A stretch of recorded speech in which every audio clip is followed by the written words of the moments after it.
Asante sana Mheshimiwa Spika kwa kunipa nafasi. Katika wilaya ya Kakonko kuna barabara inayotokea wilaya ya Kakonko kwenda Kibondo kupitia mto Kahambwe, ambapo baada ya mvua kali kunyesha daraja hilo liliharibika na halipitiki kabisa.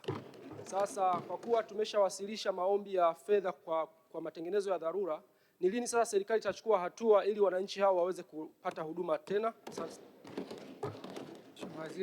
Mheshimiwa Spika, serikali inaendelea na kufanya tathmini ya uharibifu wa madaraja na barabara zetu unaotokana na mvua nyingi ambazo zimeendelea kunyesha, na tathmini hiyo pia imefanyika katika jimbo la Kakonko kwa Mheshimiwa Mvano, na tumeshapata taarifa ya uharibifu wa daraja linalounganisha halmashauri ya Kakonko na Kibondo, na tayari tumeshapata ripoti na tunajua gharama ya matengenezo ya daraja hilo.